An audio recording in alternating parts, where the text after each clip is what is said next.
ministre chinois Li Keqiang en direction pour le sommet de Bruxelles. Le géant chinois de la technologie Huawei discute de projets pour le marché sud-africain. En Chine, la Ligue majeure de baseball à la recherche des talents de demain. La Chine annonce une réduction de 300 milliards de yuans des frais et redevances. La Chine et les pays de l'Europe centrale et orientale enregistrent une croissance commerciale stable. Li a fait part de ses points de vue dans un quotidien allemand avant sa visite à Bruxelles cette semaine pour un sommet annuel avec les dirigeants de l'Union européenne. L'Europe est la destination de la première visite à l'étranger de Li cette année, comme ce fut le cas du président Xi Jinping le mois dernier. L'occasion de revenir en détail sur ce renforcement des liens entre la Chine et l'Europe. La Chine et l'Union européenne partagent une relation commerciale robuste. En moyenne, leurs échanges correspondent à plusieurs milliards de dollars chaque jour. En 2017, les exportations chinoises dans l'Union européenne ont totalisé plus de 420 milliards de dollars. En retour, l'UE a exporté des produits pour près de 222 milliards de dollars en Chine. Et le produit numéro 1, les véhicules de passagers, tandis que la plus grande demande de l'Union européenne fut pour les équipements de télécommunications chinois. Beijing insiste sur le fait que les liens vont au-delà de simples faits économiques.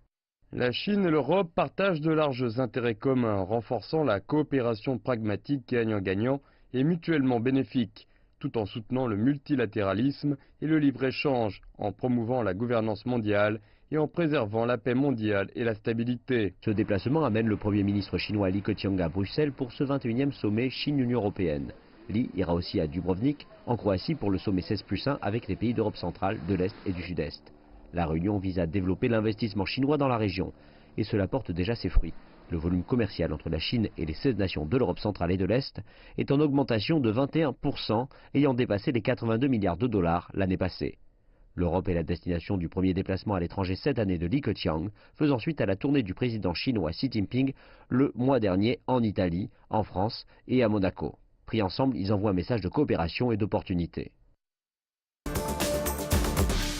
Cela aura pris à Huawei plus de 30 ans, mais l'année dernière, le géant technologique chinois a dépassé son rival américain Apple en termes de vente mondiale de smartphones.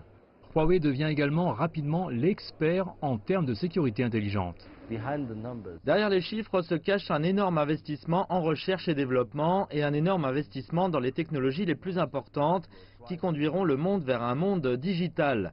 Cela comprend la 5G, l'intelligence artificielle, l'Internet des choses, les données massives et le cloud. Ces technologies permettront à l'avenir de rendre le monde plus digital et d'explorer la valeur à partir des données. La compagnie se targue de maîtriser la sécurité et la surveillance digitale pour combattre le crime. Huawei est également l'auteur d'innovations en termes d'IoT. De nouveaux centres cloud devraient être lancés cette année à Johannesburg et au Cap pour aider le développement de l'entreprise locale. Gijima est une entreprise sud-africaine complètement noire et elle vient de décrocher une licence pour fournir au gouvernement une solution cloud complète. Elle a pu le faire grâce à son partenariat avec Huawei. Huawei fournit principalement toutes les infrastructures technologiques. Le tremplin du Cloud Cita est basé sur la transformation digitale. La manière d'accéder digitalement aux informations du gouvernement et aux informations en général peut être améliorée. C'est très important car cela réduit maintenant le nombre de serveurs qui sont dans l'espace gouvernemental. Cela permet aux entités gouvernementales d'assurer la sécurité des services pendant qu'ils les utilisent. Malgré des heurts avec les États-Unis et le Royaume-Uni, Huawei déclare entretenir de bonnes relations de travail avec la plupart des pays. Et la sécurité est un élément important de ses affaires. Huawei cherche à soutenir les gouvernements et départements gouvernementaux comme les ministères, les institutions, les agences et organismes gouvernementaux dans ce que nous appelons le processus de transformation digitale. Huawei a aussi noué un partenariat avec le fournisseur sud-africain de réseaux de données Rain, afin d'être le premier à introduire la 5G dans le pays. Le géant technologique déclare que cette initiative signifie qu'il bénéficie d'au moins un an d'avance sur ses concurrents. On pourrait se croire en Californie ou en Floride, mais nous en sommes très loin, à Nanjing, en Chine. Ici, la Ligue majeure de baseball est à la recherche de sa première étoile chinoise. Si cela se produit, ou plutôt quand cela se produira, elle viendra probablement d'ici. Ray Chang, originaire du Missouri, qui a joué aux Padres de San Diego et aux Twins du Minnesota, en est l'entraîneur. Cet homme joue un rôle majeur dans le développement du baseball en Chine.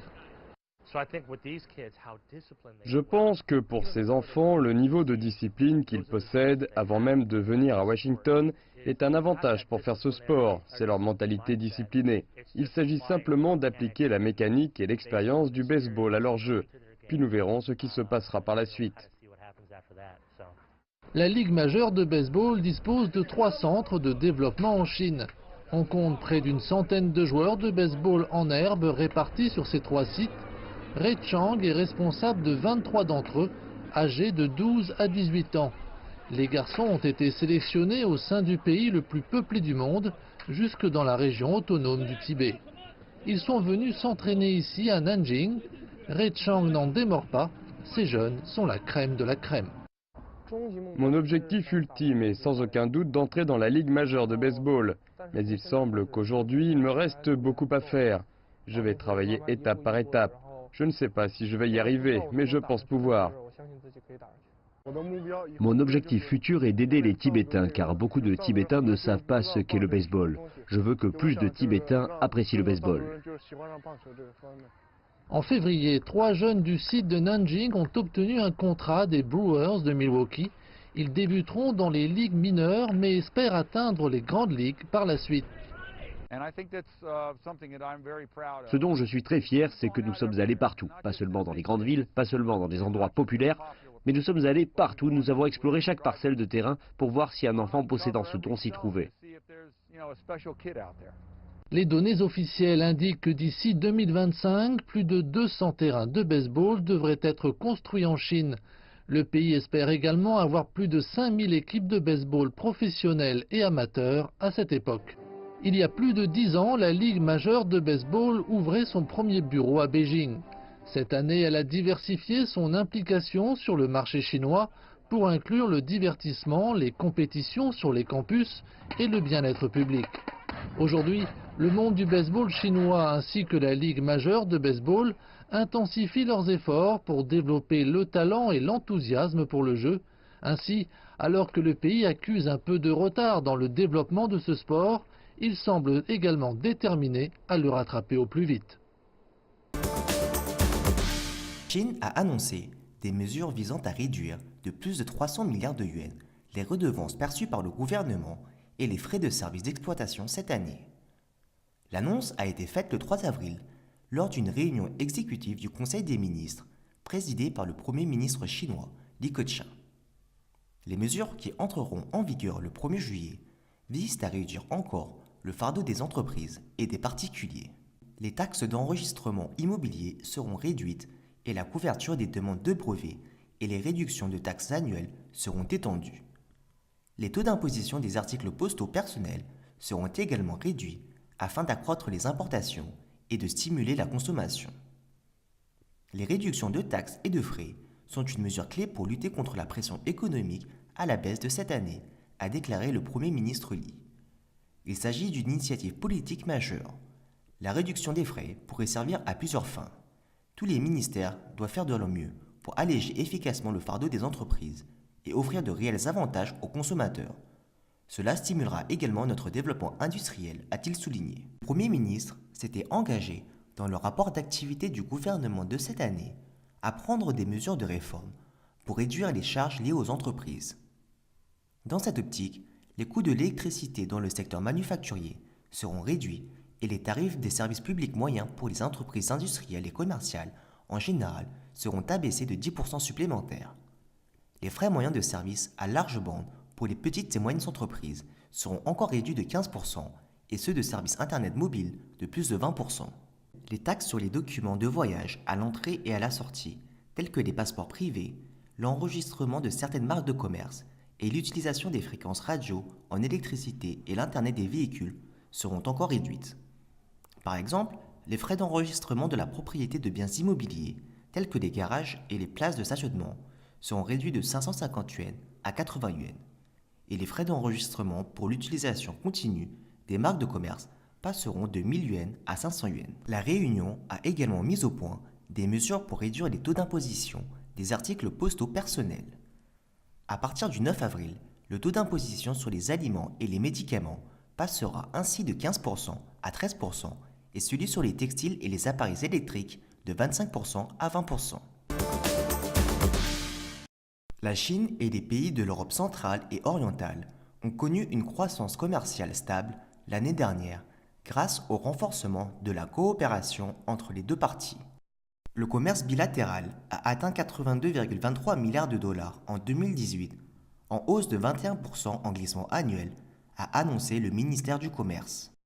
Les exportations de la Chine vers les pays de l'Europe centrale et orientale ont totalisé 59,19 milliards de dollars l'année dernière, tandis que les importations ont atteint 23,04 milliards de dollars, en hausse de 19,6% et de 24,6% respectivement, a indiqué Kaufen, porte-parole du ministère. Les investissements entre les deux parties ont également augmenté. Les entreprises chinoises ont investi plus de 10 milliards de dollars dans les pays de l'Europe centrale et orientale et ont reçu plus de 1,5 milliard de dollars de ces derniers. Les investissements bilatéraux couvrent des secteurs tels que les pièces automobiles, les produits chimiques, la finance et la médecine.